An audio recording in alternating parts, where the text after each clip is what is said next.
দীঘায় বেড়াতে গিয়ে ঠকছেন সাধারণ পর্যটকরা। দীঘায় হোটেল ভাড়ার নামে চলছে দেদার লুট। কোনো নিয়ম না মেনে দাম বাড়াচ্ছে হোটেলগুলি। তাই এবার পর্যটকদের হাতে চলে এলো বড় অস্ত্র। পর্যটকদের সুবিধার্থে কালোবাজারে রুখতে বড় পদক্ষেপ নিল প্রশাসন। দীঘায় বেড়াতে গিয়ে হোটেল ভাড়ার নামে পর্যটকদের কাছ থেকে দেদার অতিরিক্ত অর্থ আদায়ের অভিযোগ দিন দিন বেড়ে চলেছে। সামাজিক মাধ্যমে ক্ষোভ প্রকাশের পাশাপাশি সরাসরি অভিযোগও জমা পড়ছে দীঘার শঙ্করপুর উন্নয়ন পর্ষদের পোর্টালেও। এই কালোবাজারি এবং অস্বচ্ছ বুকিং প্রক্রিয়া নিয়ে নবান্ন পর্যন্ত পৌঁছেছে ক্ষুব্ধ পর্যটকদের আওয়াজ।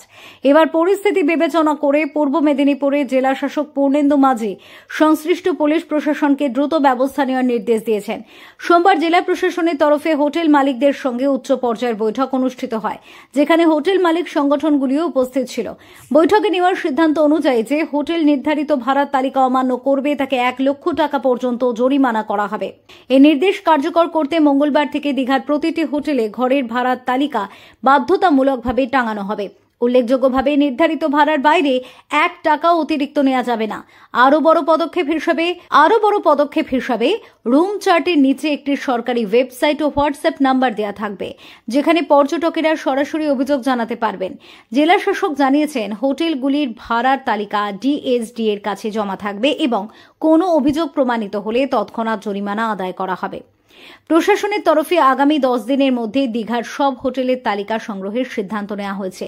এই পদক্ষেপের ফলে এখন থেকে পর্যটকেরা স্বচ্ছ নির্ধারিত দামে হোটেল পরিষেবা পাওয়ার নিশ্চয়তা পাবেন এবং নিজেদের অধিকারের বিষয়ে আরও সক্রিয় হতে পারবেন। তবে হোটেল মালিক সংগঠনের তরফেও কিছু দাবি উঠেছে। জগন্নাথ মন্দির উদ্বোধনের পর হঠাৎ পর্যটকদের ভিড় বেড়ে যাওয়ায় জাতীয় সড়কে যানজট হচ্ছে বলে দাবি করেছেন তারা এবং রাস্তা সম্প্রসারণের কথাও বলেছেন।